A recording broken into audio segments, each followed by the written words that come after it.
What's up, my world of YouTube? This is Chris, aka Barnon11970. Thanks for taking the time to watch my video. Alright, guys, as you can see by the title of this video, I'm talking about the 2016 presidential election. Now, I am a person that has never voted for a president in my lifetime. It actually starts out pretty ironic because the day I turned 18 was November 9th of 1988. Now, 24 hours before that was the registering to vote for president, which was November 8th, 1988. So I missed it by exactly one day, which meant it would take at least another 4 years from that very day before I could actually ever vote. So I think I was pretty much scorned from day one. But now that I know what I know, and knowing that your votes really don't matter, they don't count, not in the way you think they do. For me, not voting is a way of saying that I am not going to settle for the lesser of two evils. I'm not going to settle for the illusion of choice.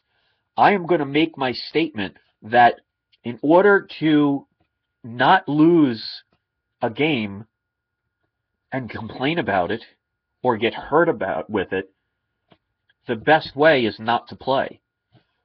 I don't know how many of you have actually seen the original movie or in the mid-1980s called War Games.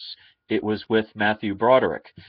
And it all has to do with the fact that he was playing a video game, well, what he thought was a video game, and he was playing against a computer, and he thought he was playing a game called Global Thermonuclear War.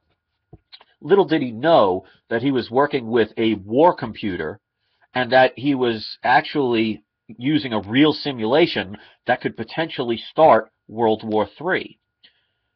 And in the end of the movie, if you haven't seen it, you know, this is a spoiler alert, so, I mean, I'm sure most people have at this point.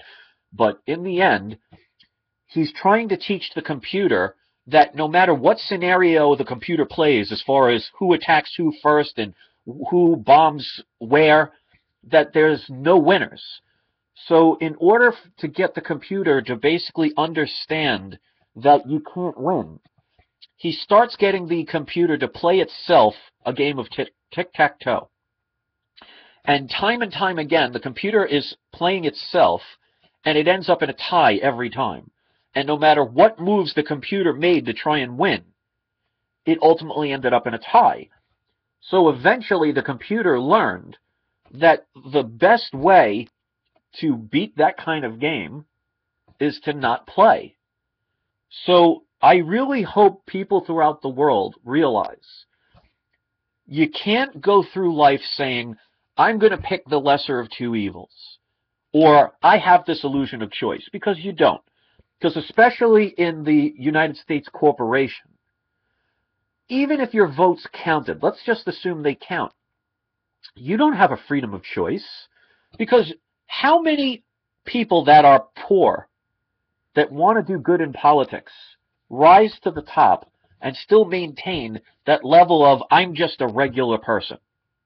You don't see that. You see nothing but millionaires who were bought and paid for a long time ago, who are being rewarded to look the other way, talk about trivial things, say things that you want to hear, and do whatever it takes to make the corporations or the people that are backing them up financially to be happy. So, just for example, with the United States of America Corporation, this is your freedom of choice. You have a choice of a Democrat, whoever it will end up being, where they will probably be connected with lots of people from Goldman Sachs, lots of people from Wall Street. They'll have lots of money in their pocket, and they will be bought and paid for and corrupted. There's going to be your ultimate one choice. And on the other side, on the right side, you're going to have a Republican who was probably connected or worked for Goldman Sachs or some other financial institution, who is corrupted and bought and paid for and is making lots of money to basically tell you what you want to hear and deliver nothing to the average person. So there's your freedom of choice. So let's just assume that your votes count. How do you win? Because you know that when the cameras are on, they're trying to battle each other, make it seem like they really don't care. But as you see time and time again, they are working together. Whether you like to admit it or not, whether you want to realize it or not, this is how governments work. They put on a show. Probably one of the reasons why they don't create laws, they create acts and codes. Well, you know, they're putting on some pretty good acts. They are not there for your best interest. Because if that was the case, you would not have, just in the United States corporation alone, over 50+ million people on some type of food stamps. 7 to 10 out of every 10 people are on some form of medication. People are getting heavier. People are getting more depressed. People are getting more violent. People are getting poorer. People are finding it harder and harder to get a job. So they're supposed to be the representatives of us. So let me ask you, if that is the case, are you being represented in the way you want? So the best way to show that I am not going to pick between the lesser of two evils, because that's like saying I have Satan on one side I'm going to vote for, and I have Hitler on the other side I'm going to vote for. Neither one of them are going to win Man of the Year, and neither one of them are going to do anything that's for your best interest. So, yes, Hitler in one sense might be better than Satan, or you can have arguments where in one particular way Satan's going to be better than Hitler. But does that mean either one of them is going to be good? So, in 2016, I am not registering to vote. I will not be voting. I will not partake in a corrupt system. And I actually find it funny. I've had a couple of my subscribers say to me a couple of times that I should run for politics. Well, unfortunately, as much as I would love to do something like that, it's not the people in politics that are the problem. It's the politics and the system and the corruption itself that is the problem. That's like, and I've said this in numerous examples, if you have, let's just say, a Girl Scout cookie seller, a little Girl Scout, and she wants to make change in the world. She's not bought and paid for. She is one of those people that maybe 10 years old, sees the outlook in life and wants to make the world a better place. And she decides to go to the head of the mafia and say, I'm going to take over the mafia and I'm going to turn this into a legitimate business. Now, do you think anybody in the mafia is going to sit there and say, oh, okay, she's now part of the mafia, I guess we have to listen to her? No, they'll either ignore her, disgrace her, throw her in jail, she'll disappear, or she'll die. In other words, get killed. So it's not the people that are the problem. It's the system.